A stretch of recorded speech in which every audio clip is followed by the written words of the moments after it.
Welcome to the Customer Wins podcast, where business leaders discuss their secrets and techniques for helping their customers succeed and in turn grow their business. Hi, I'm Rich Walker, the host of the Customer Wins, where I talk to business leaders about how they help their customers win and how their focus on customer experience leads to growth. Today is a special episode in my Perspective series where I talk to people who bring a completely different perspective to our show. Also, I'd love to highlight some of the amazing women I've had on my show, including Christy Myers of AUI, Jen Goldman of My Virtual COO, Val Vest from Cambridge Investment Research, and Shelley Taylor, former CEO of Alamo Drafthouse Cinemas. Today, I'm really excited to speak with Amy Riley, an international speaker, coach, author, and leader of The Courage of a Leader. And today's episode is brought to you by Quick, the leader in enterprise forms processing. When your business relies upon processing forms, don't waste your team's valuable time manually reviewing the forms. Instead, get Quick. Using our Form Extract API, simply submit your completed forms and get back clean, context-rich data that is 99.9% accurate. Visit quickforms.com to get started. Now, before I introduce today's guest, I want to give a huge thank you to Sherry Wynn of the Winning Leadership Company and a prior guest on my show. Go check out Sherry's website at thewinningleadershipcompany.com to learn more about Sherry's incredible leadership strategies to create Olympic-level teams. All right. Amy Riley is an internationally renowned speaker, author, and consultant. She has over 2 decades of experience developing leaders at all levels. Her clients include Cisco Systems, Deloitte, and Google Drive. Amy earned a Master's of Science in Training and Development with an emphasis in organizational development from Loyola University in Chicago, Illinois. She is a certified professional behavior analyst, a certified TR International coach, and certified in the Myers-Briggs type instrument. Her latest book is a #1 international bestseller and is titled The Courage of a Leader, How to Inspire, Engage, and Get Extraordinary Results. Amy, welcome to the Customer Wins. Thank you. I'm honored to be here, Rich. So glad Sherry got us introduced. Me too. I'm so excited for today's conversation. So for those of you who haven't heard this podcast before, I talk with business leaders about what they're doing to help their customers win, how they built and deliver a great customer experience, and the challenges to growing their own company. Amy, I want to understand your business a little better. How does your company help people? Yes, we work particularly with leaders, helping them to inspire and engage the people around them and to get extraordinary results. So that seems like huge because everybody wants extraordinary results. Yeah. How is that getting defined as being extraordinary? Like, are you pushing them beyond their comfort zone? Yes, yes. Often encouraging leaders to consider, like, if there was a blank slate, if there weren't the assumptions in your head, what would you want? What would you go for? It's so easy, Rich, to just kind of get into responding to our various inboxes and to kind of get cynical about things like, oh, they're never going to get it. They're never going to understand. It's never going to quite happen the way that I want it to happen. Well, if we took some of those constraints in our thinking out of the picture, what would you really want? And yeah, I'm often working with leaders, teams of leaders, executive teams to carve out, where do we really want to get to? I love that you're really pushing for a fresh perspective because oftentimes in innovation, you have to think a lot differently than what you have been thinking. You have to ask your customers questions you've never asked them before, but you're actually talking to the leader and saying, what are you not asking yourself? What are you not asking of yourself, right? Yes. So how do you go about that? How do you get somebody to take those constraints off? Because some of those have to be limiting beliefs that they don't know about, right? Absolutely. Rich, to start asking them about what do they think about this situation or this relationship or this goal or this project, whatever it might be. And I'll have them categorize their thoughts into disempowering, empowering, and seemingly neutral Hmm. thoughts, right? We might have empowering thoughts like we can do more than we are doing today. And we might have disempowering thoughts like a project launch has to take 9 months, Yeah. right? Or this is a complex project, right? My Or this favorite is one is, hard. this is how we've always done it. Yes, this is how we've always done it. We've tried that before. And Yeah. gosh, nothing has changed in, the dynamics since we've tried it before. And then there's seemingly neutral ones. And maybe though, like one of them I've already mentioned, like a process takes X number of weeks. Hmm. Right? That might just seem like a fact now if that's an assumption we've been operating under for some time. And Yeah. just to take some time, work on some of this together. Often it's homework.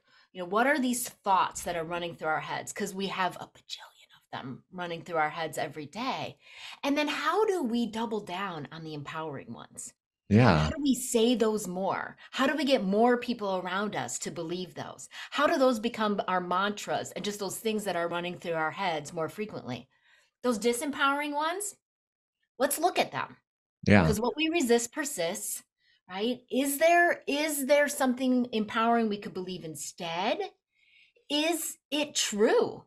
If I really look or if I really dig in, is that the case?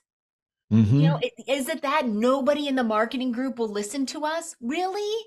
Like, right? Like, what can we try? And sometimes it's just looking at our beliefs, and sometimes it's taking some actions and poking at it, right? Could this look a different way? Could I believe something different here?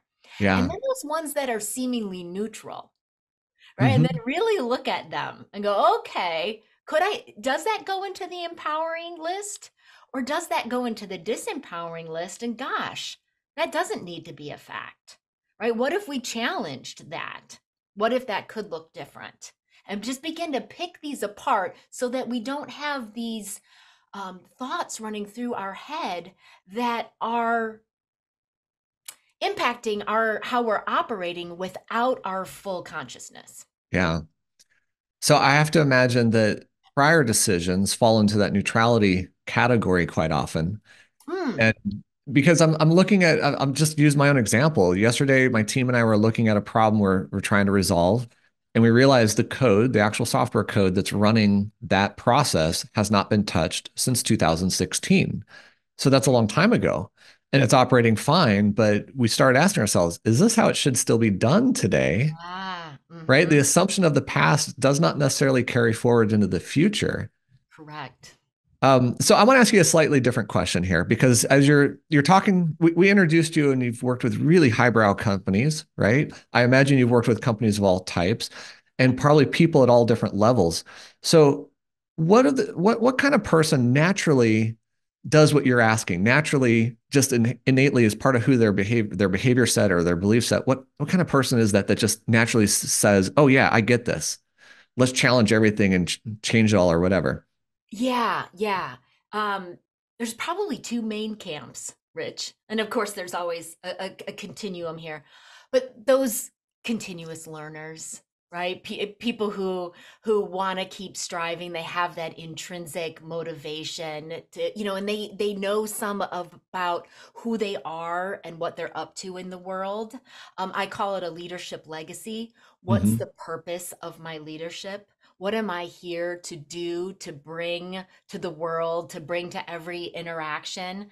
So, folks that are interested in increasing their influence, in knowing that they can do more, are and those just kind of those lifelong learners, right? They're Okay. they're ready for it. I Yeah. would say, unfortunately, there's another camp where I've had some leaders recently. In the tech industry in your world, Rich, that are just like there's such a fast pace of growth. They're just overwhelmed, right? Mm. And they need it. Like they just like please, I need something to change here. This isn't working. I'm open to ideas.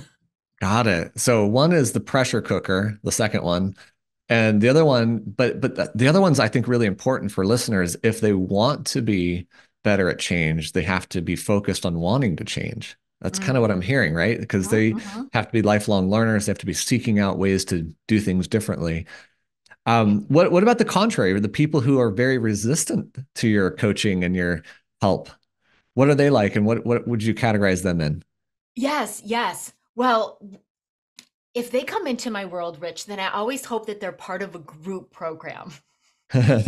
Right, because then they see those around them taking a look. oh, I'm seeing I could think about this differently. Oh, and then they're hearing a variety of perspectives from Hmm. other people. And that can often be most powerful when they're hearing that from their colleagues, people who they know, stand in pretty similar shoes Yeah. to them.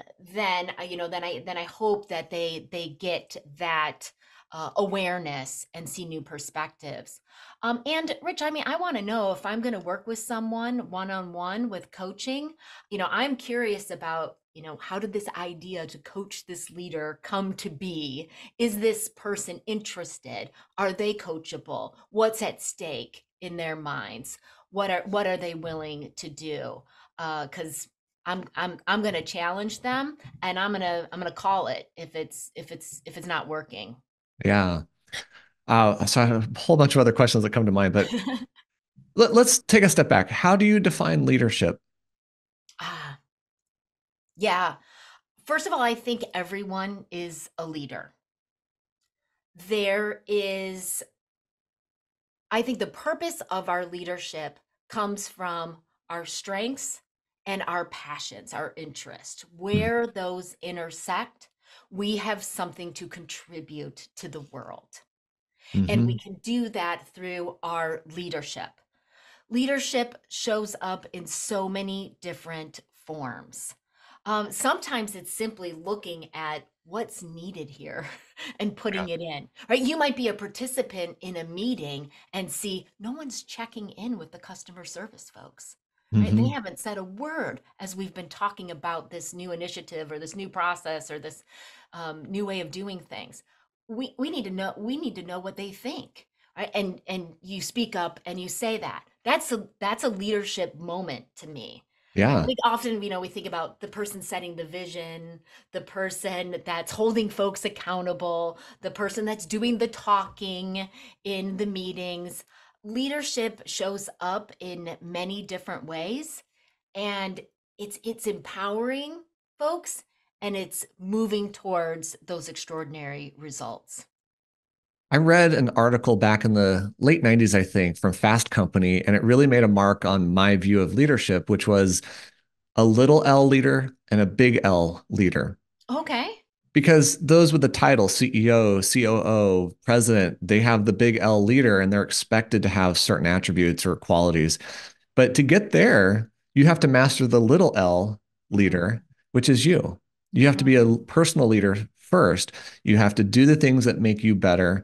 You have to like become a lifelong learner is, I think, one of the key attributes to becoming a great leader. Yeah. But yeah, you have to take those small moments to become the leader before you get the big letter L in front of the leadership title that you may want. Yeah, yeah. I like this, Rich. I already referenced the idea of a leadership legacy. Hmm. I encourage legacy can sound like something that we're supposed to think of, starting in our 70s, right? What do we want to leave behind?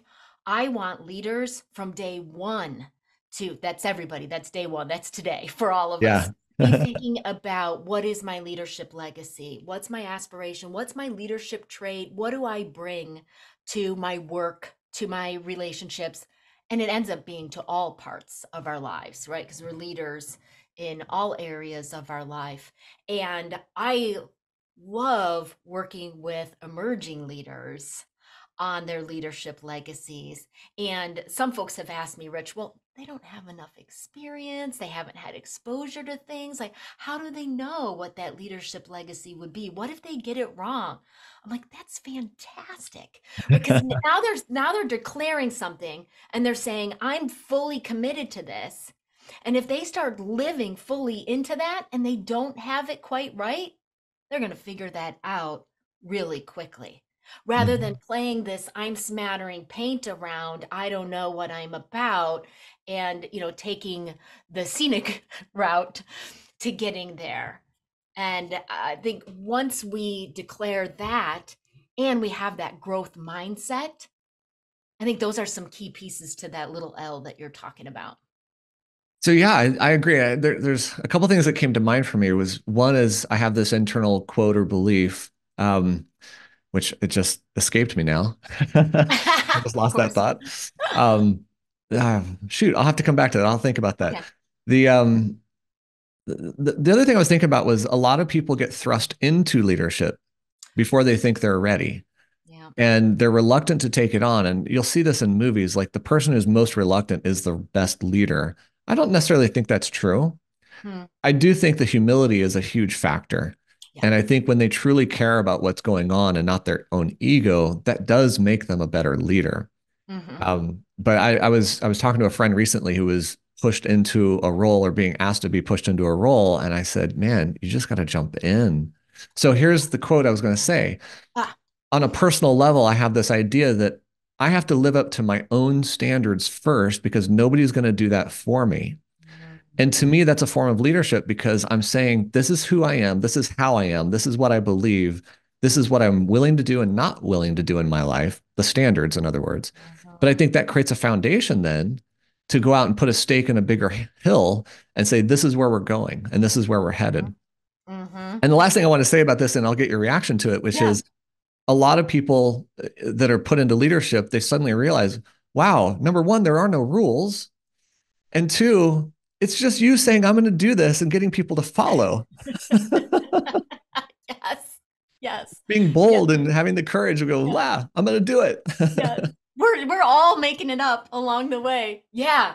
That was all great, Rich. A couple of reactions to what you said. I think folks that get thrust into leadership, that was probably that second category of leaders that I was Mhm. talking about, who come to coaching and development, right? They feel overwhelmed. I haven't done this people leadership thing before, or Right. I haven't been a leader of leaders, or I haven't been a business leader, I haven't been an enterprise leader, right? It's like, oh, that next step is coming a little bit sooner than I feel ready for.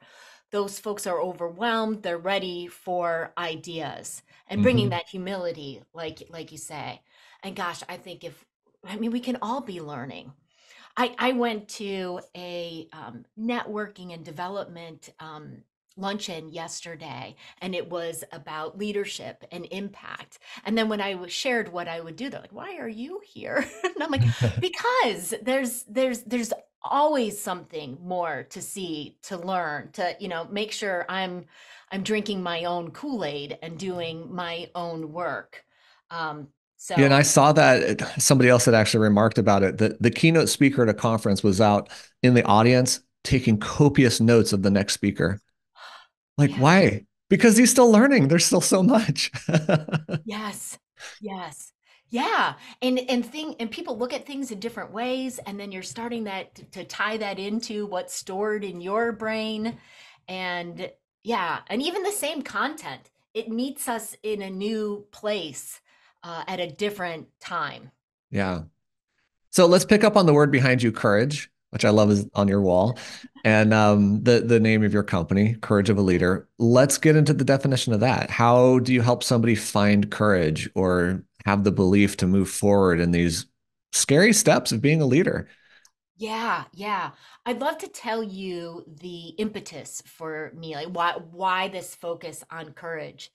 I was realizing, Rich, that every time I was impressed or inspired by a Mhm. leader, they were demonstrating true courage.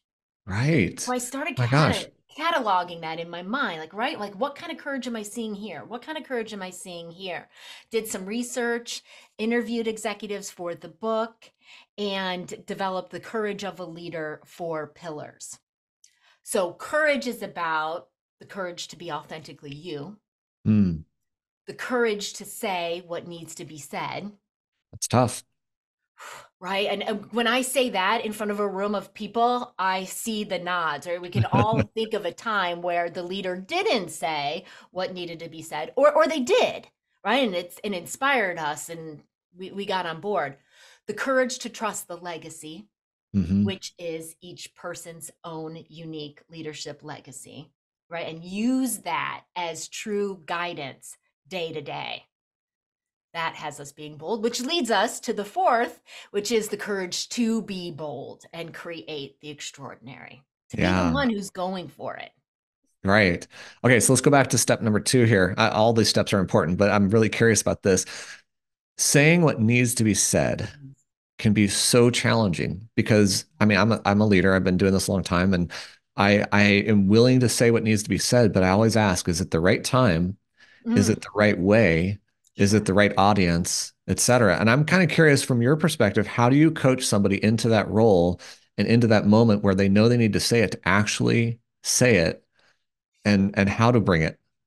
Yeah. Yeah. I think the linchpin, Rich, is intention.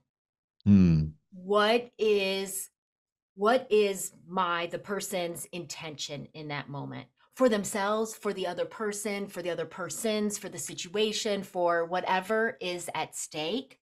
Hmm. What are all of the intentions?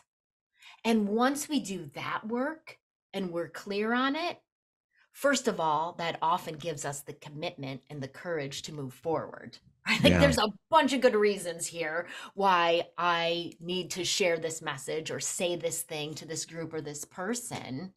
And then often those intentions can become the context, the opener for the conversation. Hmm. Right? You're right. It's because I know you care about your relationship with the marketing group, right? And I want to have a conversation about some information for you about how I think something that you're doing is unintentionally having a negative impact on that relationship. Can we talk about that? Yeah. Right? Or sales are down, we're going to need to change our direction. I know a lot of you have put a lot of work into direction A, and I feel for that. We're going in direction B.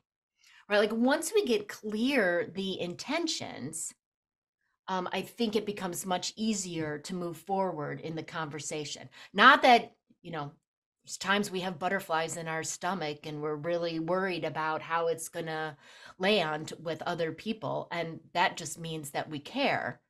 But I think also when we're clear on the intentions, it can help us know when and where are the best circumstances to share this message in order to have the best chance of meeting my intentions. Do you think that is transformative for the people who have a 6-year-old's mouth and just say it the way they see it, without thinking? I hope so.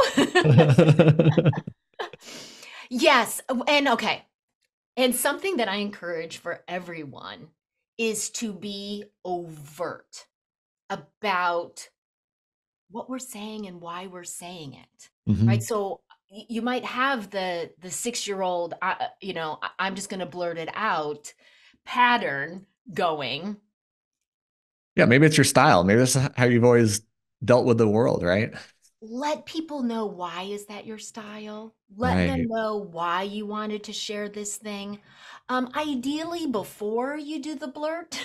But it can help afterwards as well, right? I'm saying this because it's my passion. It's saying me because I want to be efficient and I want you and I to cut through the BS and get where we need to go. And if we share some of the context or some of the process going on for us, that can really help others. So I did this with my wife when we first met. Okay. And I said to her, I have an opinion and I'm not afraid to change it.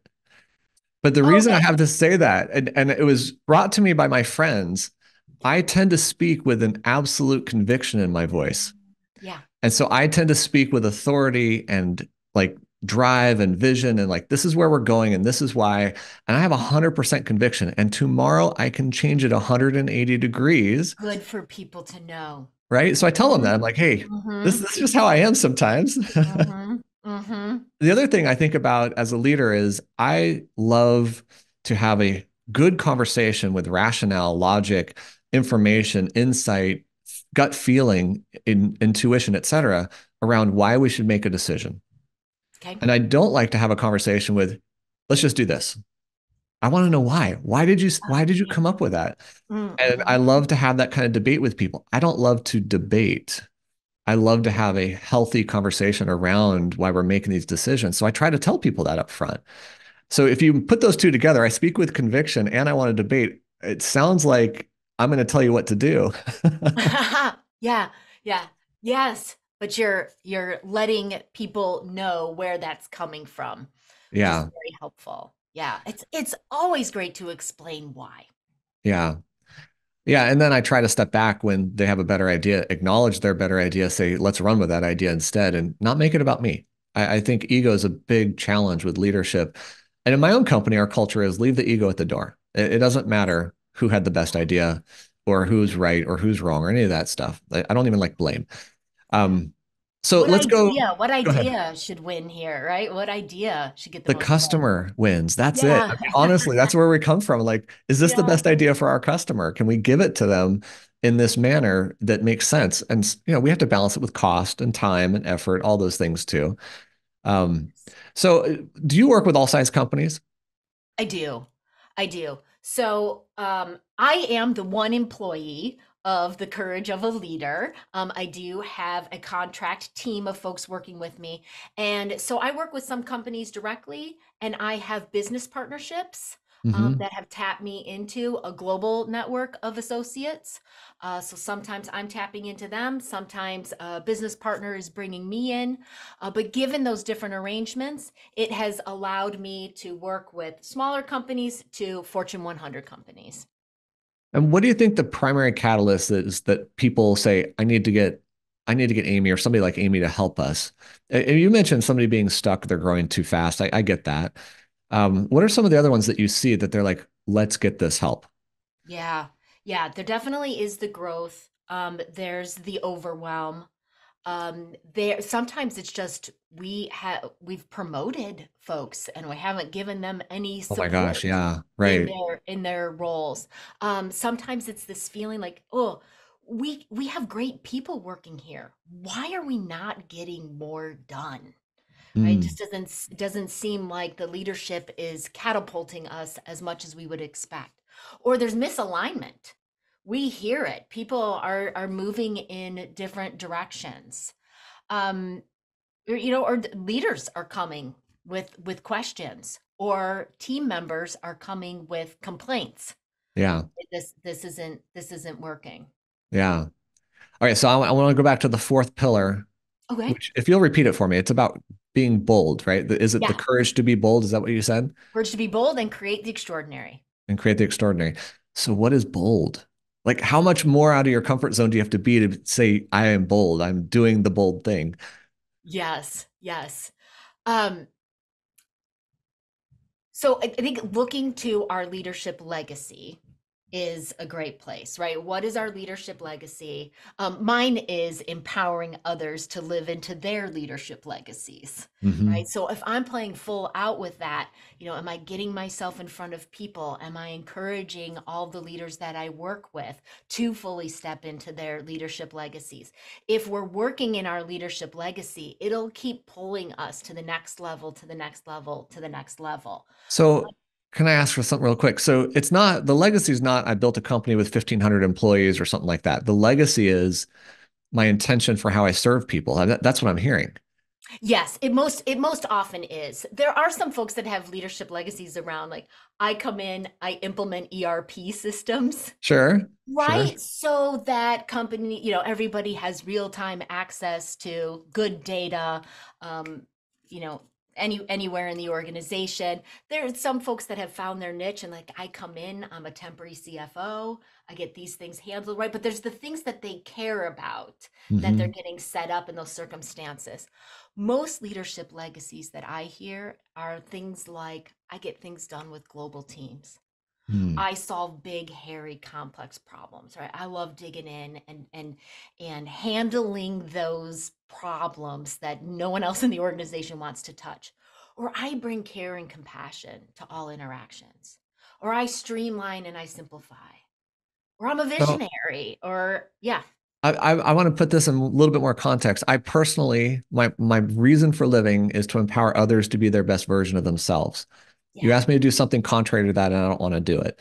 In yeah, my company, we're empowering others to do their best work, including my team, our vendors, our partners, and of course, our customers. But what I'm also thinking is my personal intention to empower people to do their best work, which stems from me. I wanted to do my best work. That's why we built yep. the software in the first place. It seems that that is now the purpose of the whole company, too.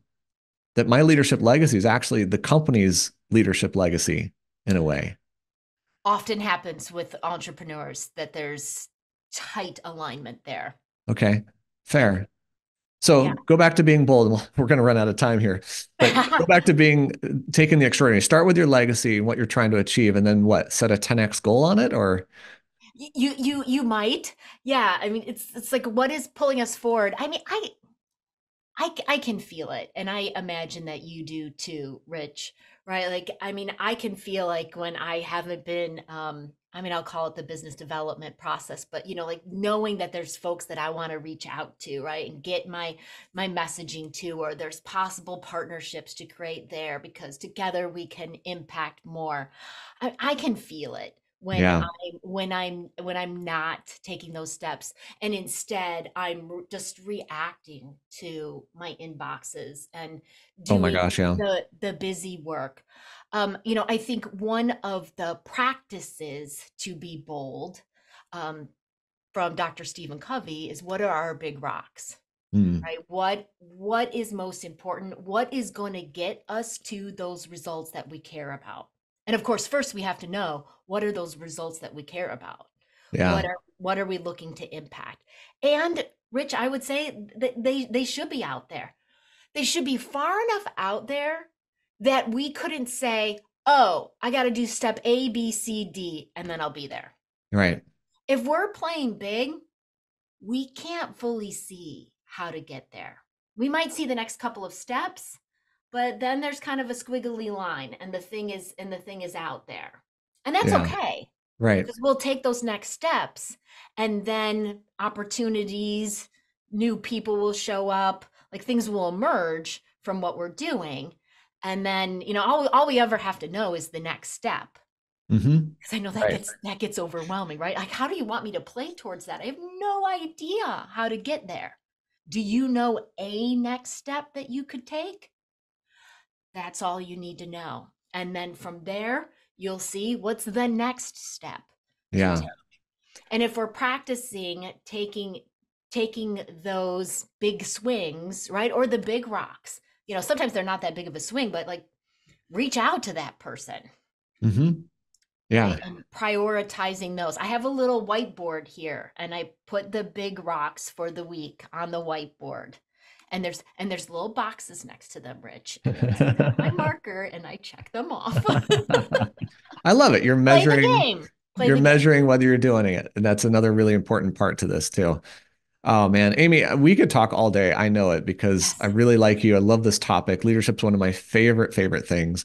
But we're gonna have to wrap this up. And I have another question for you. And before we get there, what's the best way for people to find and connect with you? Ah, terrific. You can look for The Courage of a Leader on LinkedIn. Perfect. Awesome. Yeah, you're actually pretty easy to find. Yeah. All right. So here's my last question.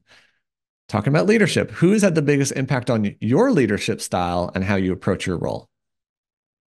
Yes. So I'll say two people. The first person that comes to mind there is a boss that I had early in my career.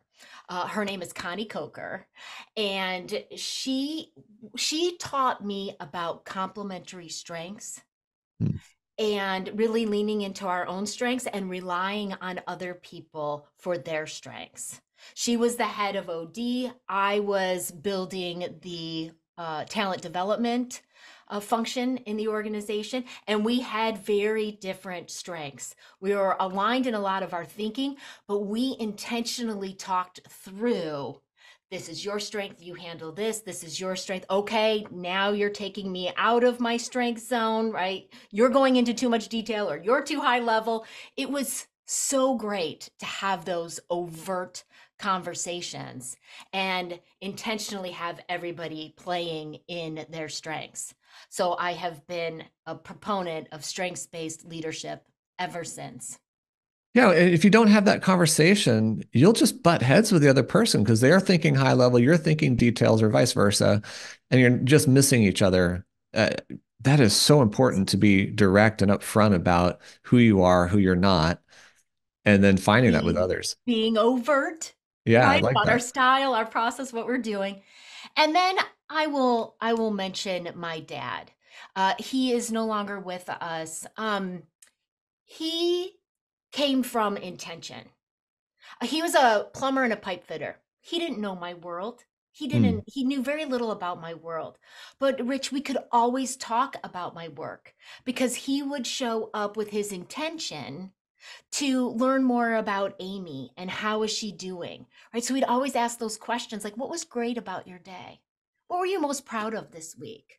Tell Nice. me about this work that you're doing. How does that work? How many people are in the room? What's happening? Like sometimes we feel like we can't get somebody else's world and who they are unless we understand the nuts and the bolts. But he didn't. And I always felt heard and understood. I love this story because you're highlighting something that I think is really important in leadership, and that's communication. And it's not just that you try, it's that you actually find ways to communicate that opens the other person up.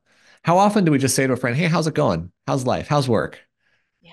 Right? If you ask your kid, how was school today? You're going to get the same answer every day. What was the best part of your day? What was the hardest part of your day? Yes. What was exciting that you saw for the first time, et cetera? I love that because I think more people need to practice that skill of finding great questions to ask others to open them up. Well, and sometimes when we don't know or act like we don't know, we ask the best questions that Yeah. elicit great information. Oh, this has been so great. I hate to stop this, but we have to. So I want to give a huge thank you to Amy Riley, The Courage of a Leader, for being on this episode of The Customer Wins. Go check out Amy's website at courageofaleader.com. And don't forget to check out Quick at quickforms.com, where we make processing forms easy. I hope you enjoyed this as much as I did. We'll click the like button, share this with someone, and subscribe to our channels for future episodes of The Customer Wins.